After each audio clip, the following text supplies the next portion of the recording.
Hello guys, कैसे हैं आप सब। आई होप कि आप बहुत अच्छे होंगे। नया दिन, नई शुरुआत, कुछ खास बातें आप लोगों के साथ। तो आज सब आप नया नया देख रहे हैं और आज जो है हमारी संस्था का एक कार्यक्रम है और उसके बारे में जो है आपको संध्या जी बताएंगी। हेलो गाइस, आप हो कैसे हैं आप सब लोग। आई बहुत अच्छे होंगे। और आज हमारी संस्था की तरफ से एक दिव्यांग जागरूकता कार्यक्रम हमने यहाँ पे रखा है, जो कि यहाँ पे बुरा रानी सरकारी स्कूल में रखा हुआ है। इस कार्यक्रम का मुख्य उद्देश्य है दिव्यांग जनों और हमारे जो दिव्यांग बच्चे हैं उनके हित में जो भी चीज़ें होती हैं, जो भी कार्यक्रम होते हैं, या उनके लिए क्या सही और क्या गलत हो सकता है, उसके बारे में आज उनको जानकारी देंगे उत्तराखंड मुक्त विश्वविद्यालय के assistant professor doctor Siddharth Pokhriyal जी।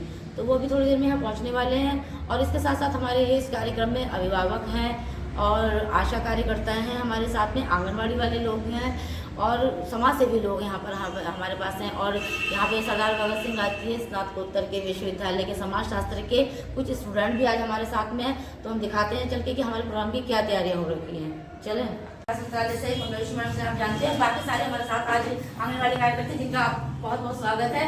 और हमारे साथ हैं हमारे बच्चों के पेरेंट्स, क्योंकि आज आप लोगों ने अपना यहाँ पे समय निकाल करके इस कार्यक्रम को सफल बनाने की। तो मैं संस्था के अध्यक्ष से निवेदन करती हूँ कि यहाँ पर आए हमारे असिस्टेंट प्रोफेसर जी का सम्मान।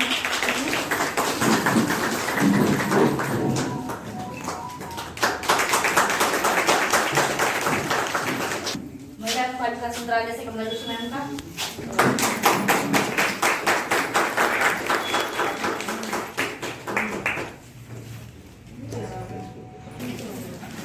और मैं बेटों संख्या और ये हमारे अध्यक्ष साहब हैं निखिल सिंह रावत जी और मैडम बच्चों के लिए यहाँ पे शिक्षा प्रदान करती है। तो शुरुआत की जाए सर प्रोग्राम की।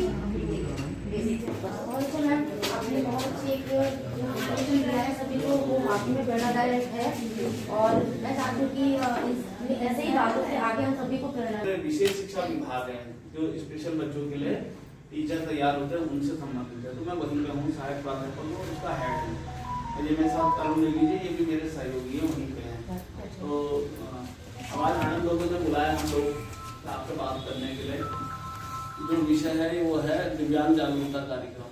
हमारे बीच में श्रीमती कमला अधिकारी जी भी हैं, रावत जी हैं, दीपिका जी हैं, संजय सक्सेना जी और आप सभी हैं। और सब अच्छे लोग हैं, सबकी बातों से लगी रहे और जितना ध्यान से आप लोग सुन ही रहे हैं। ऐसा कई सोचते थे दो के बाद दो में दो और जुड़ेंगे, सब चार आएगा, ऐसा हम लोग करते क्या है, दिव्यांग बच्चों के लिए बात करते हैं ना। तो सबसे पहले तो हमें ये जानना जरूरी है कि हम कैसे पहचाने कोई बच्चा दिव्यांग।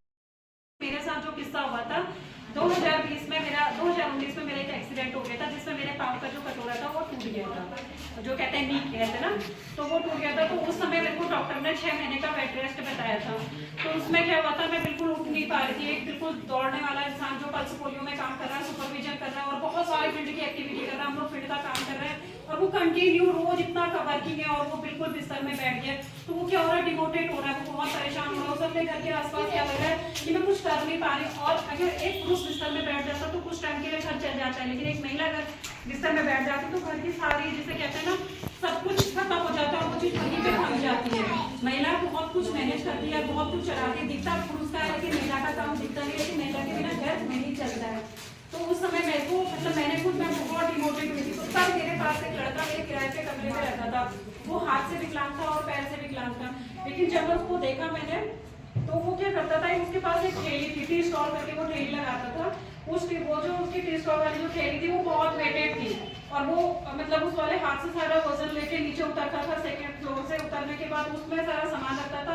उसके बाद वो उसको उठाता था, एक हाथ उसका ऐसे टेढ़ा हुआ करता था और बहुत मतलब उसके अंदर इतनी, जैसे कहते हैं ना, हिम्मत होना। क्योंकि अगर ईश्वर ने उसे शरीर से कमजोर बनाया है ना, लेकिन उसको मन से और दिमाग से इतना स्ट्रॉन्ग बना देता है, वो फेस करने को बिल्कुल तैयार होते हैं, वो हर परिस्थिति में जूझ जाते हैं। तो मैंने उसको जब देखा और उसकी हिम्मत देखी, मैंने उसको लग रहा है कि सामने से मैं उठा नहीं पाऊंगा, बाहर आगे से 4 व्हीलर कार आ रही है, उसको बहुत जल्दी से अपना ठेले को साइड करना है, लेकिन उसने बहुत जल्दी से पूर्ति से करा उसने। और उस ठेले को करते हुए और उसने ऐसे ऐसे पसीना पोंछा और ठेला ढकेलते हुए चला गया। अब मैं उसको, मेरी हमेशा चेयर जो लगी थी फर्स्ट फ्लोर के पास में रखी, मैं रोज उसको देखती थी। तो उसको मैं देखने के बाद मेरे अंदर एक पॉजिटिविटी आई कि मैं शरीर से खत्म थोड़ी ना हुई हूँ, ये तो जुड़ जाएगी हड्डी, तो है आज नहीं कल जुड़ जाएगी, लेकिन इसको ये तो कभी सही नहीं हो पाएगा। लेकिन देखो इसकी हिम्मत, ये टूटा नहीं है, ये जोड़ रहा है, रोज अपने आप को तैयार कर रहा है, रोज लेबरी कर रहा है, रोज मेहनत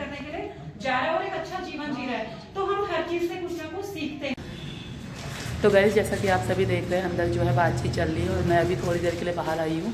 ये देख सकते हैं आप बहुत ज़्यादा हौच पौच हो गया। ये देखो कुछ कहने आई है। तो गाइस यहाँ पे जो है ना हमारी हेल्प करने के लिए राजदीप भी आए हैं और राजदीप जो है बहुत बहुत बहुत हेल्प करवा रहे हैं गाइस। और एक बार मैं आपको लेकर चलती हूँ अंदर और ये देखिए आप। शाम को खेलती हुई थी, जो घरेलू खेल होते हैं मोबाइल पे नहीं खेली, और उसका रात को अपना 2 घंटा पढ़ती थी। सुबह टाइम पे रात को 10 बजे उठ के सुबह 4 बजे उठ के फिर से पढ़ाई शुरू करके स्कूल वगैरह जाके अपना सामान्य दिनचर्या की। तो उसे ये कहा मैंने मोबाइल को ऐसी कुछ एक्टिविटी बच्चों को बेसिक सिखाई जाती है। जो इंटेलेक्चुअल एंड सुमन को पता होगा कि बच्चों में जैसे ऑटिज्म होता है या डाउन सिंड्रोम बच्चे होते हैं या सेरेब्रल पल्सी होते हैं, उनमें यही सब बिहेवियर रखी है। हम लोग क्या करते हैं, पेरेंट्स को बताते हैं कि आपका बच्चे के इसमें एक्टिविटी में मन लग रहा है। बच्चे की जो सिटिंग है, पहले क्या बच्चे को जो बैठना सीखेगा बच्चा, तभी बच्चा कोई एक्टिविटी कर पाएगा। तो हमारी क्या कोशिश रहती है, बच्चों को हम सबसे पहले मेथड्स यूज करते हैं। जैसे बच्चों को हम लिखना सिखा रहे हैं तो अलग अलग मेथड्स यूज करते हैं। तभी हम क्या करते हैं, बच्चों को जैसे सीधा हमने पेंसिल पकड़ा दी, कॉपी दे दी, तो बच्चा ने क्या घिसना शुरू करा। तो क्या होता है, बच्चों को ऐसे भी अच्छा लगता है कई बार। फिर जब बच्चा ऐसा आकार सीख जाता है तो उसको हम हल्के पेंसिल पकड़ाते हैं या फिर पेंसिल पकड़ के उसको उसमें रेत में ऐसे घुमाना सिखा देते हैं, तो उसमें भी बच्चों को इंटरेस्ट आता है। तो यही हमने बच्चे को ढूंढना है कि बच्चों को कैसे इंटरेस्ट आ रहा है, कैसे बच्चों को मजा आ रहा है। उसी तरीके से हम बच्चों को प्ले वे मेथड कहते हैं, इसको खेल गेम में सिखाना बच्चों को कोई भी चीज को। तो यही रहता है इसमें। इसके अलावा आप समय समय पे स्कूल भी जाया करें। ये नहीं आपने सुबह बच्चों को छोड़ के आ गए और शाम को लेने के, आप समय समय पे जाइए स्कूल में, पता करिए कि स्कूल में आज क्या एक्टिविटी हो रही है।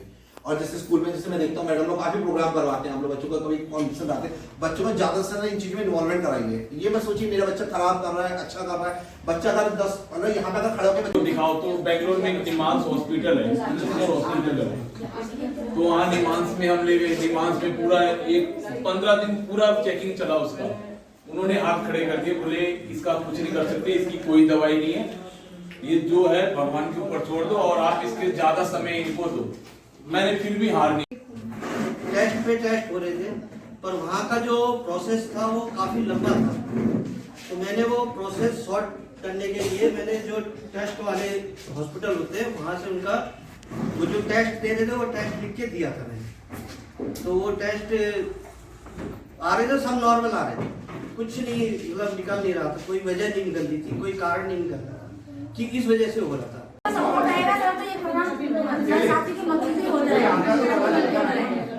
बहुत धन्यवाद आप सभी का यहाँ आने के लिए और आगे जो जानकारियाँ